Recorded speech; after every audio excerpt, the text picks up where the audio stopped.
Ushering in that is going to be ushering the weekend in style, and we're going to be talking about the danger that electric automobiles pose to persons with visual impairment or persons with disabilities in general.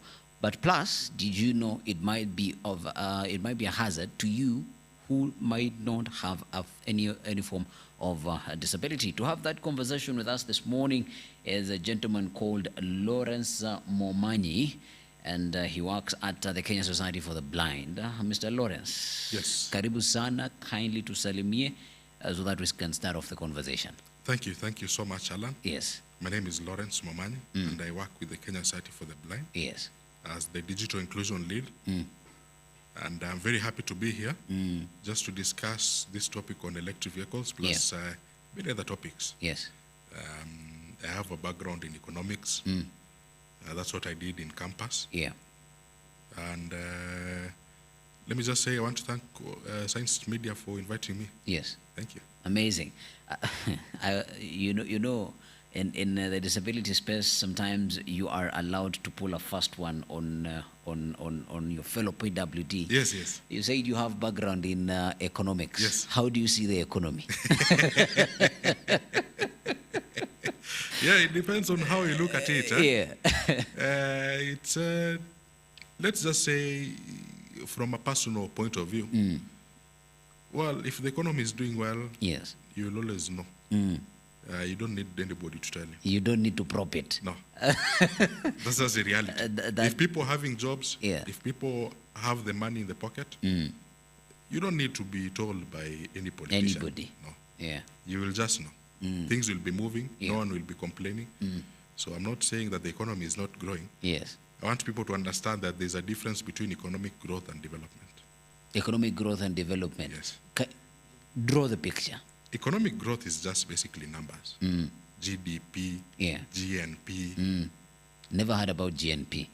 GNP is just GDP, but it's just more of national. GDP is includes even persons who are foreigners. But they are bringing money into the economy. Oh, But okay. GNP is more of the It's national. more localized. Yes.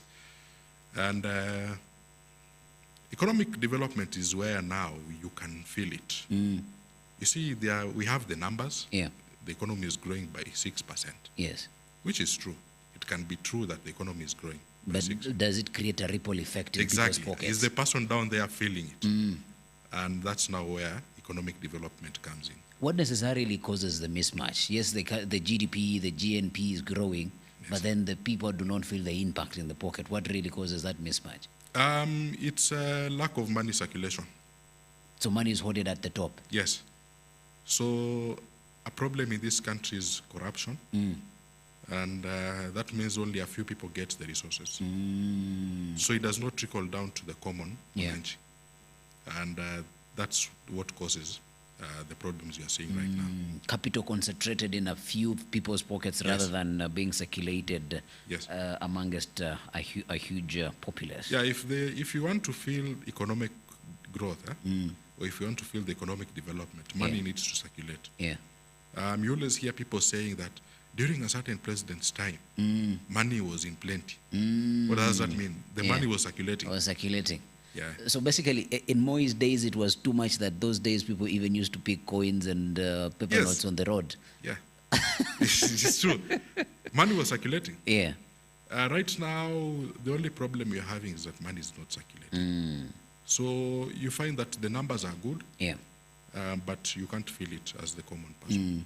Yes. We definitely this might have been an off of the cuff question, but Yes. it is going to make sense later on because I will talk about the economical standing of persons with disabilities. If this really is the true state of our economy, then where are persons with disabilities You can left? be very sure they are worse.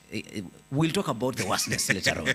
But first, let us go back to your work at the Kenyan Society for the Blind. Yes. You said you are in charge of the digital inclusion at KSP. Yes. What really does this role entail, and how does your day-to-day look like? Yeah, so currently we are doing a project called Digital Access Project, and it is funded by the UK government. And actually, Science Media is one of our partners. Yeah. And what my day entails is basically ensuring that persons with disability are trained on digital access, Yeah. on assistive technology. Because one thing we know is that for a person with disability, especially, let's say, a person who's deaf Yeah. or a person who is visually impaired, technology is king. It makes you independent. Like right now, if I use those old phones, the old phones, The feature phone. the feature phones, yes, Yeah. exactly. Those ones, I can't be able to operate my M-Pesa. But now, when I have a smartphone, I am able to do so. It makes me more independent. Yeah. It makes me more secure. Yeah. I do not need to rely on someone. Yeah. So through this project, we've been training persons with disabilities, especially in the marginalized areas. We've already trained in Mandera and also in Busia. Yeah. So these are those areas where you normally don't find persons with disabilities getting Access to training and access. information. Yes, exactly. So we've been there, and I know we're just waiting for some finalities. Yeah. But I think we are supposed to go to other marginalized areas. I think probably Wajir. Yeah. So these are those areas that have been left out, and now we are bringing digital access to them. Yes. Talk about reaching the person at the last mile. Exactly, Of the grassroots. Yes, the grassroots. Yes. You know, when you hear persons without disabilities talk about these conversations, you know, there are some questions you are limited asking them. How does this really work? Yes. You and I know that when you use your gadget, your expensive gadget, to Yes. use some of these services, Yes. there is what is called talkback. Yes, yes. Right? Then how do you safeguard yourself from talkback? Because I can only imagine Yes. you are in a noisy matatu on any of a route that Yes. you frequent, Yes. and you're putting in your pin, and that talkback lady says your balance is X, Y, and Z because a pop-up has come up. How do you safeguard yourself from that? And within the trainings that you offer, how does that look like? Or you could even give us your personal experience. What mechanisms do you do to bar such? I think one time, I think I was in a matatu, and I don't know what I was doing. I don't think it was M-Pesa. Maybe it was texting or something. Yeah. And someone just told me, nikusaidie. So that is when I realized that when you are doing something as a visually impaired person, Yeah. people are watching. They are watching you. They're watching. Sasa, what we tend to do nowadays, there's this feature, and I'm speaking now from a person who uses TalkBack. Yeah. There's this feature that dims your screen when you're using TalkBack. So now the screen goes blank. Ah. So you're able to use TalkBack normally, Yeah.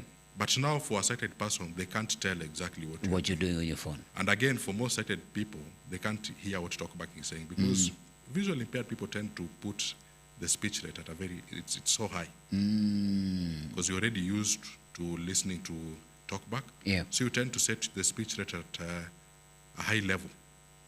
So it talks so fast. So you find that a person who is sighted might not be able to understand what TalkBack is saying.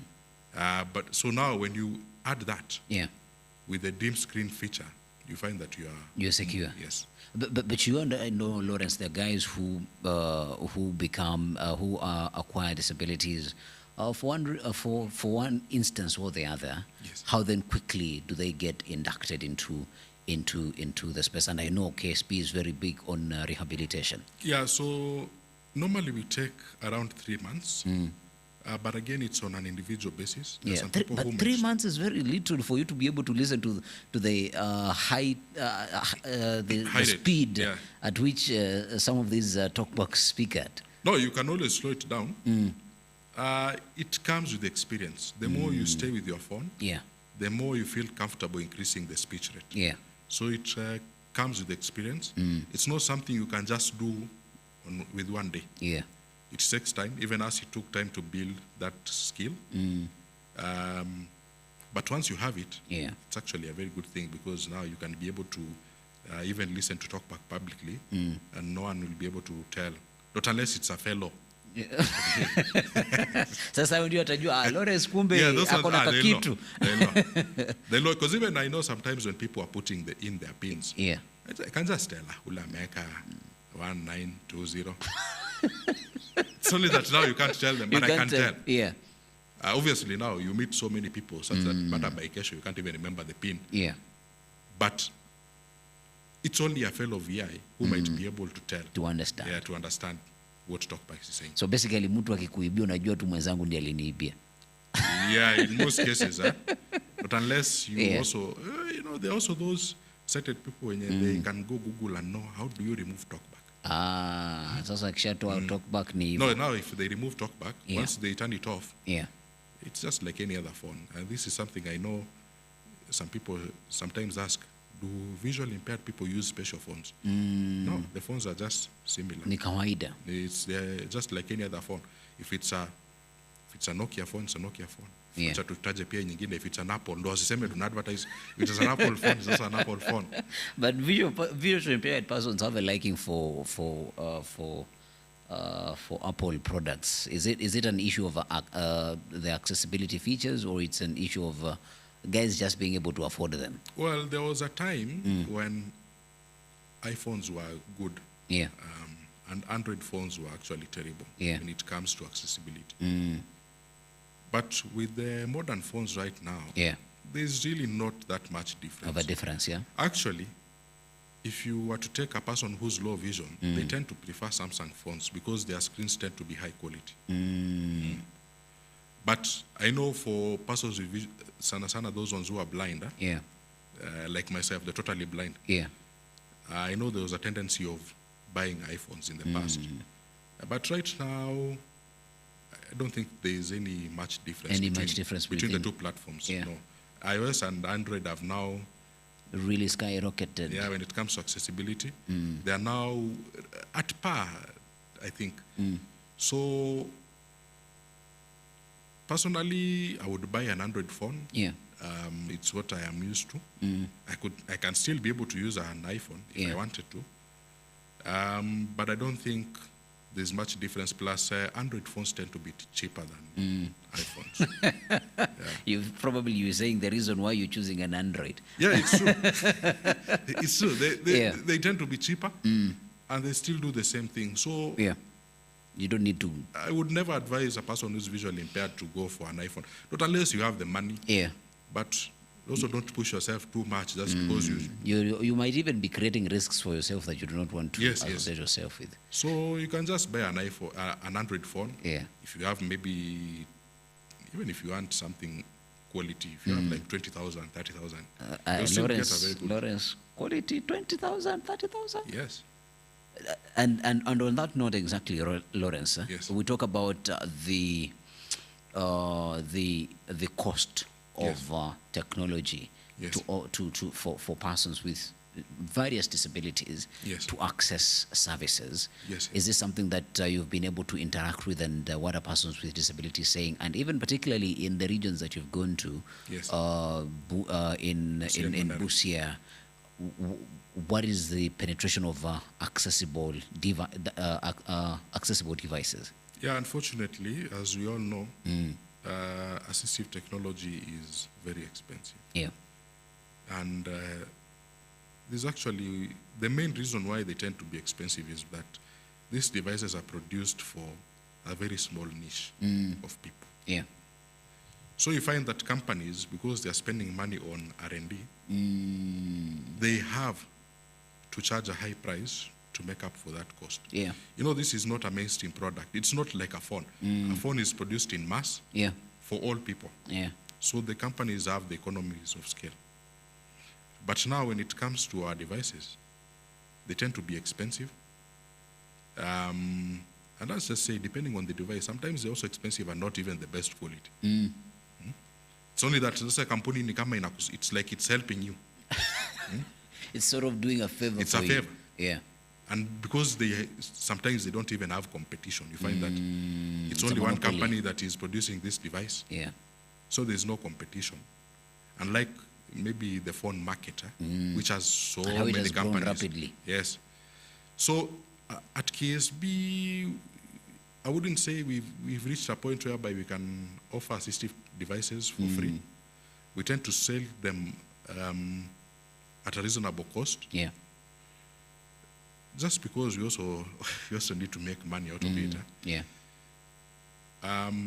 But one way of reducing the cost is if the government subsidized the devices. And I was going to talk about the different provisions that exist Yes. in tax exemptions. Have you ever come across a situation where persons with disabilities have used tax exemptions to import to import AT? Because I've seen it happen on vehicles, but have we explored that route? And if not, what needs to happen? So I haven't really looked at the new law. Yeah, So I'm sort of speaking from the from the old one. from the old one. Yeah. Yeah, and at that time, persons with disabilities were not able to import assistive technology with an exemption. It was reserved for companies, Yeah. organizations. So the only thing that people were exempted was vehicles. Yeah. And that is why you would see people using the exemption Only for vehicles. for vehicles. Yeah. So I'm not sure what the new law says, Yeah. but even if it has that provision, well and good. If it does not, it needs to be looked into, because you find that you want something, but it's already expensive. Just the cost itself is so high. Yeah. And then you also have to add Add duty. taxes onto Yes. it. Yeah. So it's something I need to look into and find out what the new act says. But I know in the old act, the provision was mostly for Vehicles, companies. yeah. And companies were able to import. They would go to KRA, they would get a letter, Yeah. so it was easier. So then that would mean an organization like KSP would say, we want this particular 80 you import, and KRA does its thing. Yeah, and then again, you also need to know that also KRA might not know all the assistive technology that exists. And these things come up every day, Yeah. such that you find that there might be something new and better that has come out today that KRA does not know. But the taxman does not know. Yes. And now they will deny you. They can also deny even an organization because they don't even know that item exists. So sometimes also even the taxman might not be up to date Yeah. with the current AT. Interesting. I want us to take a quick break, Lawrence. When we come back, there are so many technologies that are coming forth, including the upbeat development of electric automobiles, boda bodas, magari, kila kitu saini. They are going electric. What dangers do they pose to persons with disabilities and those with visual impairments, or even technology in general? You know, we always look at technology as a positive for persons with disabilities because it bridges that access gap, but sometimes it can be a hazard. That is what I want us to talk about when we come back from the break. Keep it science.